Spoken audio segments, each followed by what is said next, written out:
Okay, so we did just rotate these heads in the direction that I wanted to have them. And the bass drum is fine because that's on the outside straight up, the logo.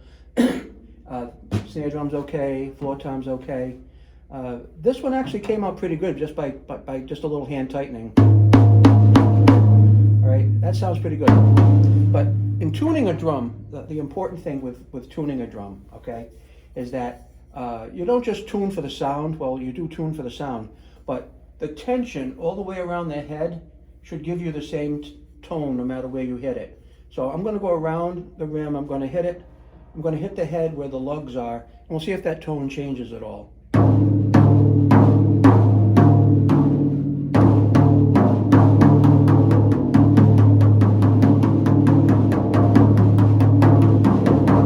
Actually, this one's a little high. Just going to back that off just like a eighth of a turn. That one actually sounds pretty good. If we take down here and take a look at the floor tom, we'll just hit that.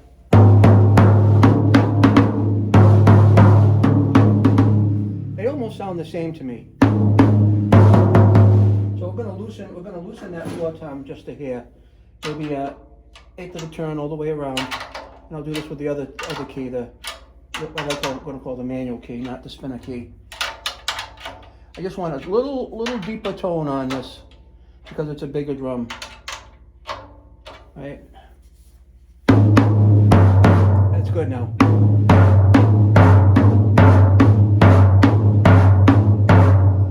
Now, if you recognize that's probably the intro from 2001: A Space Odyssey. And that's probably as difficult as that got. Now I have a little, I don't know if you can see it or not, but I'll take you down and try to show you. I probably can't show you, but when you take a look at the heads under the light, there's some cases where you're going to see they're all tight. And one little section is a little loose or wrinkly.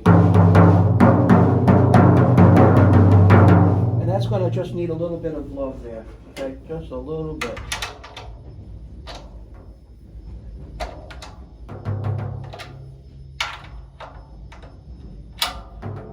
That's pretty good. I still see a little wave in it.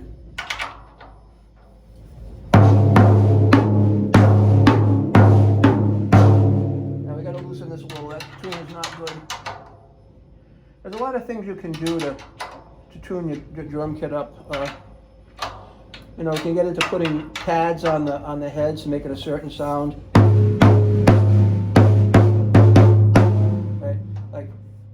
That's dampening, okay? When you hit a drum head that's ringy, there's a lot of air vibration that goes on inside the kit, right? A lot of it. And that also, depending on how you have the drums tuned, can also rattle the snare. And that's what you don't want to do. You want to make sure the pitches of all these drums will not interfere with buzzing the snare on you, because as you'll see in the future, I am going to be making these and doing drum videos. And I don't want to hit the tom and then all of a sudden you hear the snare drum like a little vibration in it. That's not going to be cool, all right? But let me see if I got it any lower. I think we can just go a little bit lower on this. And don't forget also, these have bottom heads on them. And if you want to take the bottom head off, and that might give you a little more punch and depth.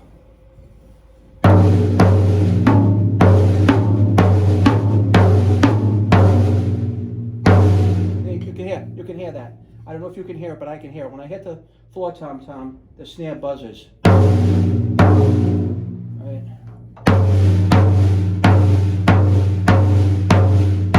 There's a little bit of the snare. That's a little bit of the snare rattling under the drum, okay? And that means we'll probably have to bring that drum up a little bit in pitch, okay? Just a little bit. That one was loose. Like I said, I haven't checked these out yet. I kind of just wanted to get the heads aligned. And this way you can also feel the lugs, make sure they're equally tight.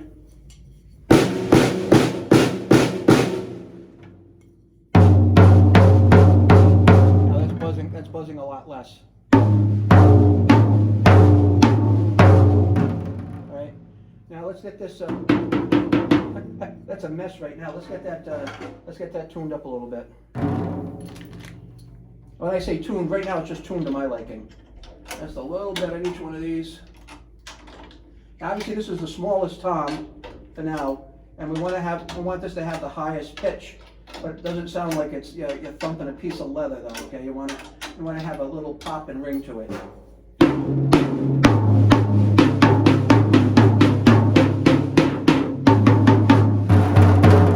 Yeah, I think that's kind of what we're looking for, but that's going to change with time as the heads settle in. All right. As these heads settle in a little bit, I feel, okay, right here, you can't see it, but like right here, you can hear how wrinkly it is. Hear that? It definitely needs to come up a little bit and pitch, and to tighten the head up more. So you gotta have the tight head on these because it's gonna just sound sloppy. So I can actually see the wrinkle in here when I look at it under the light, and I took it right out.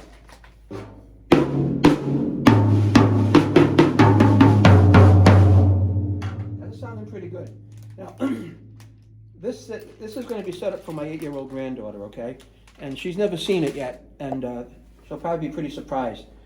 This is a really beautiful set for what I paid for it. I paid next to nothing for it, and I got kind of lucky in that regard. But the bottom line is, it's going to be to teach my granddaughter how to play the drums. We've been working on the practice pad now for about 2 months. She's pretty good with her lessons. She practices, she gets things done, and it's interesting. So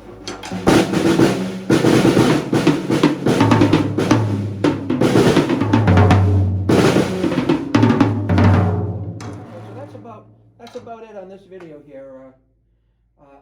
I have a little stool that came with this, a little pork pie stool that came with this. It's kind of a childish weight. I'm a bigger guy, so at some point, the following things I'm going to have to do. I have to adjust over here because these thumb screws are pointing into themselves. Now after looking at it, instead of being like this, they should be opposing and out like that. So this has to come to this side, this has to go to that side, and then the drums will have to be swapped, balanced. And these are almost level here, which is what I like, but typically I'm used to sitting up higher on a drum set. And I like my drums like more tilted towards me, and to the point where I'm higher, and I can just like, this snare will probably have to be lower. I like it to flow like almost like a waterfall. So as I go around the set, I'm pretty good with it. I'm pretty fluid. Okay, so that's about all I have to say today. I think I saw a wrinkle somewhere. Or did I? Did I not? Yeah, right here, still on the floor drum, there's still a wrinkle. So we'll work on getting that out of there. But thumbs up on the video, like and subscribe if you want to, or follow my channel. There's a mix of everything out there, from cleaning graves to drum lessons to you name it, you'll probably find it there. A lot of stupid shorts I make. Sometimes I include the kids in it, whatever, but I'm retiring in a couple of months. I've been playing the drums now for, I don't want you to laugh at this, but 62 years. I started playing the drums when I was 4 years old.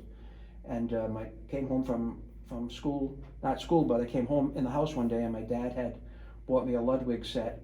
Basically it was a bass drum, a snare, and a cymbal. That was it. And I went to town on that and I loved it. And I took lessons for a long time and I played professionally for a long time. And you know, when you get married, things slow down a little bit, but I've been out of it for, you know, a while. But you don't forget, once you got it, you've got it, and you don't forget it. So I'm going to try to impart that knowledge onto a couple of my granddaughters if they're interested. I know one is. And that's a little bit of the history. Again, straighten the heads out just the way I wanted them. The cymbals that come with this set, they are really bottom of the barrel. It hurts just to hit it. It's not even good as a bell. That's the stock kit. Thanks, enjoy your day, and stop by once in a while. Bye-bye.